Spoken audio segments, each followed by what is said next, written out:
صرف سچ نیوز پر۔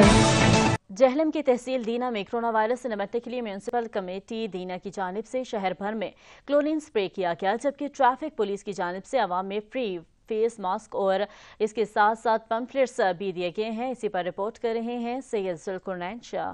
دینہ کی تحصیل انتظامیہ کورونا وائرس سے نمٹنے کے لیے اور عوام کو اس وبائی امراض سے بچانے کے لیے متحرک دکھائی دے رہی ہے۔ میونسپل کمیٹی دینہ کے چیف آفیسر الفت شہزاد کے زیر نگرانی ریسکیو 1112 کی ٹیموں نے دینہ میں railway station, bus stop, primary health centre کے علاوہ دیگر اہم جگہوں پر کلورین مکس کر کے شہر بھر میں سپرے کیا۔ اس حوالے سے چیف آفیسر میونسپل کمیٹی الفت شہزاد کا کہنا تھا کہ وہاں پہ جتنے پبلک سینٹر تھے، جانب بس اسٹینڈ تھا، سلاٹر ہاؤس تھا، ریلوے اسٹیشن تھا، بس بیس تھے، ان کو کلورین مکس کر کے 11-22 کے ساتھ مل کے ہم نے اس کو ساری ایکٹیویٹی کل کی ہے، واش کرائے ہیں اور سپرے بھی کروایا پورے شہر میں۔ جبکہ دوسری جانب ٹریفک پولیس بھی رانا عمر فاروق ڈسٹرکٹ پولیس جہلم کی ہدایت پر دینہ میں traffic incharge Majid Kiani corona virus کے حوالے اگائی مہم جاری رکھے ہوئے ہیں اور عوام و ناس میں فری فیس ماسک اور اگائی پمفلٹ تقسیم کر رہے ہیں۔ انتظامیہ کی جانب سے کورونا وائرس کی روک تھام کے لیے اقدامات کو شہریوں نے خوب سراہا۔ کیمرہ مین اویس ہاشمی کے ساتھ ذوالقرنین، سچ نیوز، دینہ۔